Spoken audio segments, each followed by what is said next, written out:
Well, howdy. We are having a second cup of coffee conversation here with Delighted to be here with you. Mario Villarino. And Mario is our Hopkins County AgriLife extension.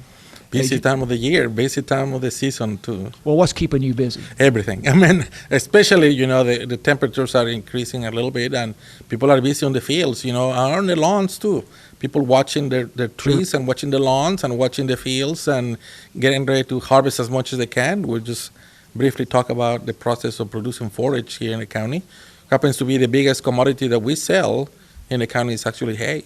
Sure. I mean, that is the crop, isn't it? It is the crop. And actually, and you said that ranchers are right now, and recently, have been planting ryegrass. Well, it's actually a very common process in the fall to actually plant some ryegrass, just to occupy the land during the winter.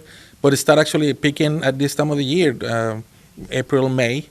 The challenge is, like always, finding that balance because in April, just like they say sometimes, we have a very wet April and looks like we're going to have some rain coming up. So that kind of put everybody in a pickle because they have to harvest super quickly as much as they can. So the ryegrass is planted in the fall? In September, August, September. But the idea then is to have a crop early in the year. That is correct. To have it as early as you can because if you wait too long, that forage goes into seed, and then the nutritional value diminish after that. You told me the cattle market is not the best right now. Well, it fluctuates throughout the year, but this is one of the lowest time because spring calving is happening, so there's a lot of stock in the market right now, and expected. It's normal that we have that fluctuation on it, but it's also a good time for those who are interested, who have the forage, to actually jump in the market and put some stockers if you have it.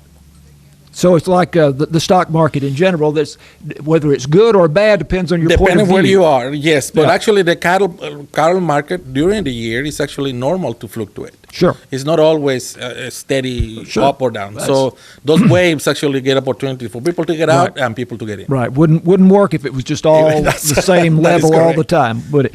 Well, so we've been hearing a lot about just in the last few days about the concern for wildfire. Not so much here, although we have had a few days there where we were warned a little bit about it when the winds were so high. Right. But it appears that has eased. Luckily, yes, but if you remember, a couple of weeks we were with extremely winds, and a lot of that situation in West Texas, where they're normally very dry, that can be very catastrophic for everybody. It's not too bad though, as we speak. I don't think so. In Hopkins County, it has not been that much of a problem, but like always, when one event is too many. So we have to be mindful of it and watch it as we get into the summer. And be careful with those, incidental fires, and make sure that you're controlling your cooking or whatever is there, that you dispose of those ashes properly and you don't leave any opportunity for that to.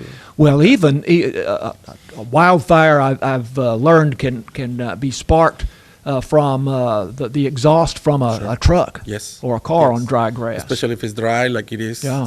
We haven't had significant rain in several weeks, so we went for. Well, I was going to say, it seemed like during the winter we had quite a lot of rain. Did. Yeah, but the grass is dying out and it's getting dry. So it's a never-ending battle to maintain a field so that they're not. That is correct. Especially when you're actually doing hay, that the equipment actually gets heated.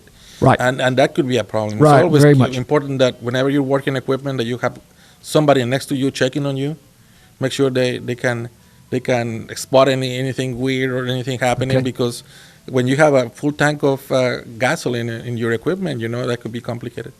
So your FFA and 4-H kids have been very busy? Super, and this is the livestock season. We have major shows, and our county show just happened the last part of February before we actually got together. So super excited about that.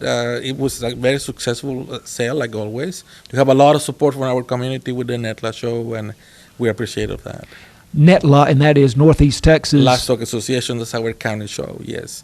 And the showing cattle is one of those great opportunities for you to participate in agriculture in a competitive way.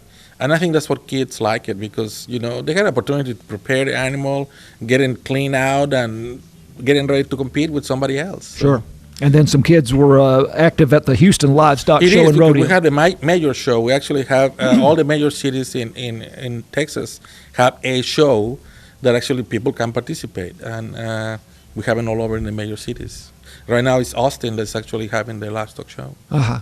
How many kids, you told me last time, in FFA and 4-H? Well, it's hard to tell, because depending if they are, everybody has their own little numbers. I have 255 kids in 4-H in Hopkins County. That's a pretty good number. It's a pretty good number. Good. Yeah.